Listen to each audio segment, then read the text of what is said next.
So now Infibeam Avenue limited. अब देखिए ये 22 रुपये 15 पैसे का स्टॉक। लोग काफ़ी कुछ यहाँ पर कहते हैं कि पेनी स्टॉक के बारे में देखिए, या फिर कुछ ऐसे प्राइसिंग हो जो कि 100 रुपये के बिलो हो या फिर 50 रुपये के बिलो हो। तो यहाँ पर एक ऐसी कंपनी हमें जो मिलती है वो है 22 रुपये में। और यहाँ पर इसके अगर फंडामेंटल समझ लिए, लेकिन उससे पहले आपको इसका बिजनेस समझना होगा, तब जाकर ये आज का बिजनेस नहीं है।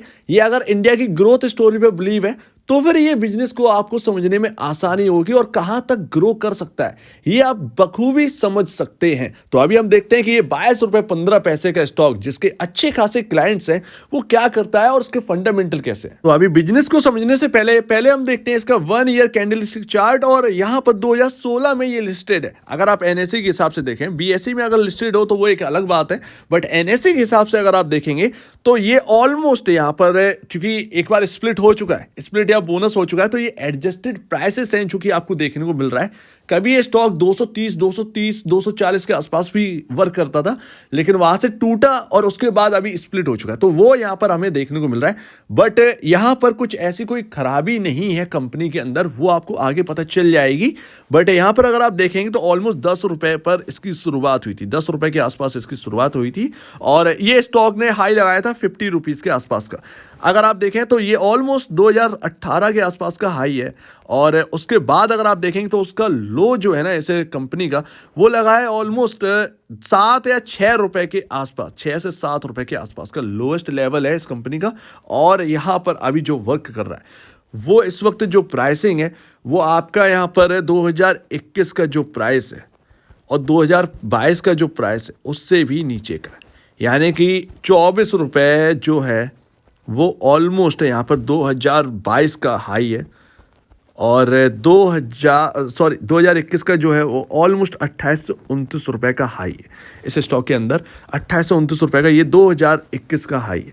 तो अभी इन लेवल से नीचे वर्क कर रहा है, लेकिन अगर आप देखिएगा कि असली तेजी जो इसके अंदर शुरुआत होगी वो यहाँ पर तब होगी जब ये 2021 का जो लेवल है, 2021 का लेवल 29 रुपये के आसपास का, ये लेवल जब ये स्टॉक क्रॉस करेगा, उसके बाद इसकी जो एक अच्छा खासा जो एक रेंज ओपन होगी वो कहीं ना कहीं 50 रुपये तक की यहाँ पर ओपन होती हुई नजर आएगी।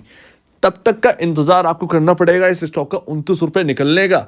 29 रुपये जैसे ही निकलेगा कहीं ना कहीं इसके अंदर दमखम बढ़ेगा और आप देखेंगे कि ये जो ऑलमोस्ट 2018 के जो लेवल्स हैं वो कहीं ना कहीं आपके आते हुए नजर आएंगे। अब एक दिन में नहीं आएगा, एक महीने में नहीं आएगा, लेकिन जो एक ओपन स्काई जो है ना वो यहाँ पर ओपन हो जाएगा इसके लिए। तो इन्फीबीम करती क्या है, देखिए पहली कंपनी है इंडिया के अंदर जो कि स्टॉक मार्केट में लिस्ट हुई थी। फिनटेक कंपनी आप कह सकते हैं इसको, फिनटेक के यहाँ पर कैटेगरी में आती है। और यहाँ पर अगर आप देखेंगे तो इंडिया का पेमेंट इंफ्रास्ट्रक्चर कंपनी है, सॉफ्टवेयर भी बनाती है, सॉफ्टवेयर एज अ सर्विस यहाँ पर वर्क करते हैं। फिनटेक कंपनी है जो कि यहाँ पर प्रोवाइड करवाती है digital payment services, e commerce platform services, digital lending, data cloud storage और ओमनी चैनल एंटरप्राइज सॉफ्टवेयर। जी हाँ, अगर आप इनकी साइट पर जाकर देखेंगे तो एंटरप्राइज सॉफ्टवेयर जो है ना वो इनके बने हुए हैं, जो कि ये ग्लोबली यहाँ पर जो है ना करते हैं और ग्लोबली इनकी अच्छी खासी छाप है। मैं आपको दिखाऊंगा किस तरीके से यहाँ पर जेपी मॉर्गन के साथ भी इनका पार्टनरशिप है।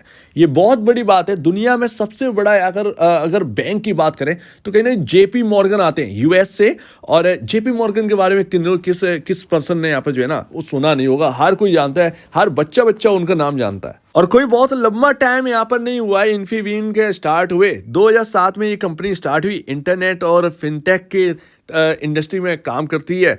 16 साल हुए हैं, 16 साल में इनकी ग्रोथ जो है ना वो रुकी नहीं है, लगातार बढ़ी है।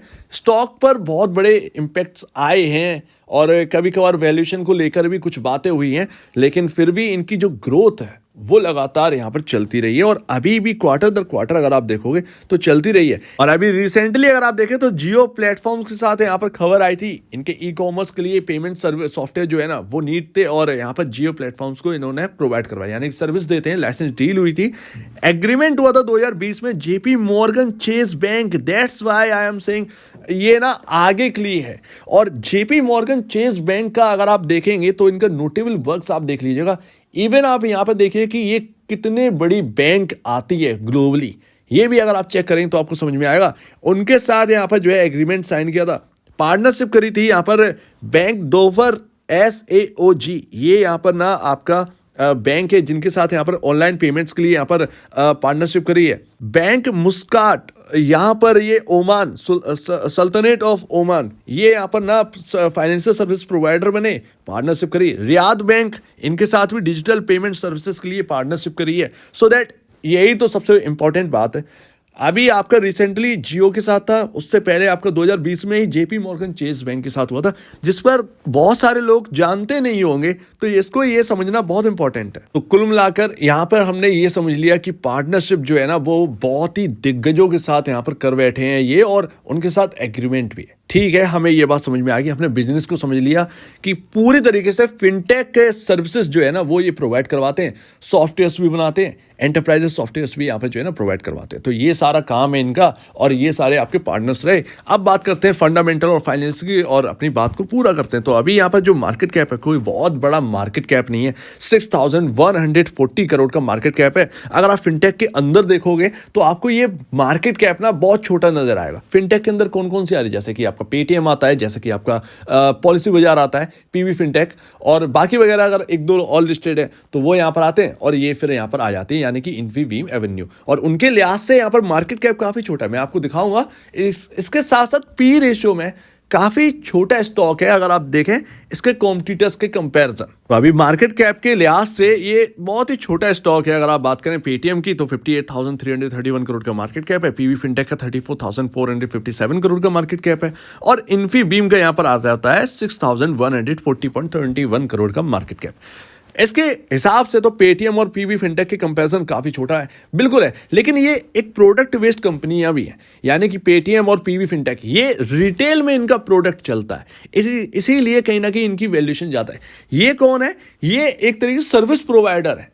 जैसे कि आपने एक नया ऐप लॉन्च किया तो आप सर्विसेज मांगे कि भैया डिजिटल पेमेंट के लिए मुझे पेमेंट गेटवे की नीड है, या फिर इसकी नीड है, या उसकी नीड है, तो आप किस कंपनी से बात करें? आप इन्फीबीम जैसी कंपनियों से बात करेंगे ताकि वो सॉल्यूशंस प्रोवाइड करवाएं आपको। सो दैट्स व्हाई यहां पर ये एक तरीके से आईटी कंपनी भी है इन्फीबीम, ये आप समझिए, आईटी फिनटेक आप कह सकते हैं। सबसे अच्छी बात यह है कि भैया 22 रुपए पर है, लेकिन आपको मिल क्या रहा है? Debt free company. ये देखिए 2023 मार्च के हिसाब से कोई कर्ज नहीं है, इवन पेटीएम और पीवी फिनटेक के ऊपर भी नहीं है, तो इन्फीबीम के ऊपर कोई कर्ज नहीं है। ये सबसे बढ़िया, सबसे अच्छी बात यही है कि इन्फीबीम के ऊपर कर्ज नहीं, यानी कर्ज का मतलब आपका कोई प्रॉफिट होता है तो उसमें से कोई बटावा नहीं है कि आपका भैया आपको लोन चुकाना है या फिर इसकी पेमेंट करनी है, कुछ नहीं, सबसे बढ़िया है। सालाना जो सेल्स है ये आपके 2023 मार्च के हिसाब से ये ईयरली सेल्स है। तो आप देखिए पेटीएम का तो डिफरेंट ही है, पेटीएम का वर्क भी डिफरेंट है, उनका तो लोन लैंडिंग का भी काम है, बाकी वगैरह वगैरह काम है। तो 7,985 करोड़ का है। पीवी फिनटेक 2,557 करोड़ का है। इन्फीबीम अगर आप देखें तो 1,962.34 करोड़ का यहाँ पर जो है वो आपका यहाँ पर रेवेन्यू बनता है 2023 मार्च के हिसाब से। लेकिन एक लौती कंपनी अगर आप कहें तो इन तीनों में से एक ही है, पीवी फिनटेक। 136.27 करोड़ का प्रॉफिट है 2023 मार्च के हिसाब से। हालांकि जेगल जो अभी लॉन्च हुआ है, जेगल भी यहाँ पर प्रॉफिटेबल है 22.90 करोड़, बट उसका जो बिजनेस है वो थोड़ा सा डिफरेंट है। तो यहाँ पर आप देखिए प्राइस टू बुक वैल्यू ये सारी कंपनियों का है। इन्फीबीम जो चल रहा है वो अपने बुक वैल्यू से 1.86 टाइम ऊपर वो कर रहा है, जबकि आपके फिनटेक के अंदर ना आपका पेटीएम, आपका पीवी फिनटेक ये आपके सामने 4.47 टाइम ऊपर वर्क कर रहे हैं अपने बुक वैल्यू से, 6.10 टाइम ऊपर वर्क कर रहा है पीवी फिनटेक। सो दैट ये अब आपके सामने पूरा का पूरा छोटा सा एक एनालिसिस है जो कि आपको समझना है। कुल मिलाकर हमें ये बात समझ में आई कि कर्ज मुक्त है कंपनी, ये एक अच्छी बात है। सबसे बड़ा पॉइंट हमारे लिए ये है बिजनेस ग्रोइंग है। बिजनेस को ग्रो अगर आप मार्जिनल देखेंगे, आपके सामने मार्जिन भी दिखा रहा हूं और सेल्स भी है ये आपके सामने। तो ये आपका सितंबर जो अभी क्या रिसेंटली नंबर्स आए Q2 के 790 करोड़ का सेल्स यहाँ पर निकल कर आया है। अगर आप क्वार्टर दर क्वार्टर देखेंगे तो 742 करोड़ से बढ़कर 790 करोड़ निकल के आया है। लेकिन अगर आप ईयर ऑन ईयर सेल्स देखेंगे, क्योंकि अगर आप देखेंगे तो ईयर ऑन ईयर सेल्स पर ही तो ध्यान देंगे, क्वार्टर दर क्वार्टर तब दिया जाता है जब यहाँ पर लगता है कि कंपनी के अंदर कुछ प्रॉब्लम चल रही है काफ़ी क्वार्टर से, तो हमें क्वार्टर दर क्वार्टर देखना चाहिए। लेकिन जब ग्रोइंग कंपनी है तो ईयर ऑन ईयर बेसिस पर हम देखते हैं। हर ग्रोथ में अगर आप देखेंगे, हर क्वार्टर में अगर आप ग्रोथ देखें ईयर ऑन ईयर बेसिस 77%। अभी एक दिसंबर में बस 4% रह गया था, लेकिन अगर आप देखें तो हर क्वार्टर में देखिए ईयर ऑन ईयर ग्रोथ आपके सामने 93%, 84, 74, 53% इस तरीके से ग्रोइंग हो रहा है। और आप देखें सितंबर पिछले साल, यही आपकी जो नेट सेल आपका जो है ना इस वक्त दिखाई दे 790 करोड़, वही आपके पिछले साल के इसी क्वार्टर में 477 करोड़ की नेट सेल थी। तो लगातार कंपनी ग्रोइंग है। यही एक बात समझनी है कि ग्रोइंग कंपनी अपने को चाहिए, भले स्टॉक ना बढ़े, भले कुछ टाइम तक पॉज रहे, हमारे खरीदते कोई स्टॉक बढ़ नहीं जाएगा, सिंपल सी बात है, वो इक्का दुक्का बार होता है। लेकिन हमें चाहिए एक लॉन्ग टर्म इन्वेस्टमेंट जो हमारा एक ग्रोथ लेकर आए, एक बड़ा ग्रो यहाँ पर हमें देखने को मिले, कंपनी भी बढ़े, कंपनी का नाम भी बढ़े और हमारा भी पैसा बढ़ता जाए। तो वो ऐसी कंपनियों पर देखने को मिलता है। अब मैं ये नहीं कह रहा हूँ कि आगे भी लगातार ऐसे चलता रहेगा, लेकिन जो बिजनेस है वो वाकई में बहुत अच्छा है। और जो क्लाइंट्स हैं इनके, वो तो भैया जेपी मॉर्गन का जब नाम आ जाता है, जब उनके ऐसा कोई पार्टनर है जिसके साथ एग्रीमेंट ऐसा कर रखा हो, तो और कहने ही क्या। तो अगर जेपी मॉर्गन के साथ है तो फिर और के साथ भी होंगे, सिंपल सी बात है। हालांकि सबसे बेस्ट क्वार्टर आपका सितंबर Q2 आपका यहाँ पर देखने को मिला, 70 करोड़ का यहाँ पर प्रॉफिट करके दिखाया इस कंपनी ने इस क्वार्टर में। बट यहाँ पर हुआ क्या है कि आपका यहाँ पर क्वार्टर दर क्वार्टर जो अगर आप देखें मार्जिनल थोड़ा सा यहाँ पर प्रॉब्लम, जैसे ही मार्जिन स्टेबल नहीं है, 7-7, 8-8%, 11% इस तरीके से मार्जिन है। हालांकि Q2 में जो है ना वो बहुत ही बेहतरीन 9% का मार्जिन यहाँ पर दोबारा क्लॉक किया है, और 2 क्वार्टर से वो मार्जिन जो है वो स्टेबल थे, 7% पर रुके हुए थे, 9% निकल के आए। यानी कि अब प्रॉफिट तो यहाँ पर इंक्रीज हो रहा है, ये तो है, लेकिन अपने को अगर वैल्यूएशन इंक्रीज करना है तो प्रॉफिट ही इंक्रीज होना चाहिए। और ये पहला क्वार्टर है आपका सितंबर वाला जिसमें प्रॉफिट एक अच्छा खासा निकल के आए। पिछले आपके सामने सारे क्वार्टर्स हैं 2021 मार्च से हैं आपके सामने, और आप देख लीजिए कि लगातार एक इनलाइन प्रॉफिटेबिलिटी थी इसकी, 49, 48, 47। इस बार इस पहला क्वार्टर है ये 70 करोड़, तो इसको वॉच लिस्ट में लगा लीजिए, इसको आप नजर रखिए, वॉच करिए इस पर। एंड लास्ट, अब यहाँ पर पूरा एनालिसिस हम कर चुके हैं, कर्ज देख चुके हैं, फंडामेंटल देख चुके हैं, फाइनेंशियल देख चुके हैं, सारी चीजें समझ में आ रही हैं।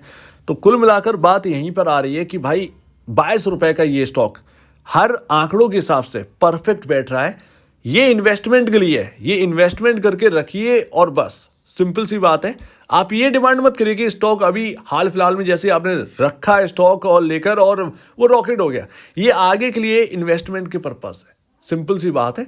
फाइनेंशियल का पहला क्वार्टर ऐसा है जिसमें अब यहाँ पर जो है ना कुछ चीजें सुधरती हुई नजर आ रही, जैसे प्रॉफिटेबिलिटी बेसिस पर अर्निंग पर शेयर आपका इंक्रीज हुआ है, ये बहुत अच्छी बात है। तो पहला क्वार्टर है, और अगर ऐसे ही अगर ग्रो करना स्टार्ट कर दिया तो फिर यहाँ पर जो है ना आपकी वैल्यूएशन वाइज ये कंपनी इंक्रीज होते हुए नजर आए, और वैल्यूएशन तभी इंक्रीज होगी जब स्टॉक का भाव बढ़ेगा। तो सिंपल है, तो कहीं ना कहीं ये स्टॉक लगता है कि यार आगे के लिए ना अच्छा है। और सबसे बड़ी बात, कर्ज नहीं है, तो कर्ज का हमें कोई टेंशन नहीं है, तो वो यहाँ पर है। बाकी का यहाँ पर क्या चल रहा है चार्ट पर जरा ये समझते हैं, बहुत ही इंपॉर्टेंट लेवल है। आप देखेंगे 2023 से 2023 में अगर आप देखोगे तो ऑलमोस्ट आप देखेंगे तो यहाँ पर एक बेस बनाया है, अच्छा खासा बेस 13 रुपए पर, 13 रुपए पर इसने अच्छा खासा बेस बनाया है।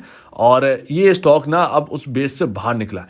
16 रुपए 40 पैसे एक इंपॉर्टेंट लेवल है जो कि बहुत जरूरी रहेगा, 16 रुपए 40 पैसे।